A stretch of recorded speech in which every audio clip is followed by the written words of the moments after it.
Cheers everybody!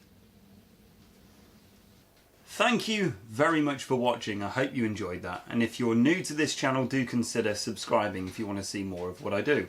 Right, so just like that it started raining, so I hope you can hear me okay. But I thought I would talk about some of the processes for the other metal workers out there who would like to know a bit more of how I made these things.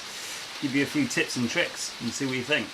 These were completely TIG welded together, and that's using my new raw machine over there. That's the one that I fixed that I bought broken. Seems to do really well. Using the foot pedal, having just a tiny bit of downslope. Don't know what amps I was using, doing it by feel. Yeah, it's good. It's good so far. So all of these were laser cut, so that's the benefit of having CAD software. I can do all the laser cutting. And for the stainless steel part, I actually purged that. So you'd have noticed the little pipe that I had. That's purging argon on the inside, and that way you minimise all the oxidation. So you get really nice clean welding on the inside, which you can't really get to otherwise. If you wanted it a polished, clean interior, you could get it electro-polished. That's another option.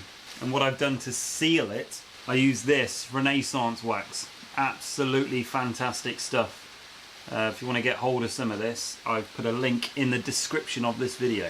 These cocktails, they're worth a look up and get them delivered to your door. Brilliant, really nice. So if there are any further questions about how I go about making stuff, I'm more than happy to start answering questions in the comment section. So if there was some things that weren't quite clear and you'd like to know what exactly was my technique there, I can explain that in detail. Or at least if I've got questions that want answering, I can do a Q&A in another video. Well, chat to you guys more in the next episode. I've got lots more to come.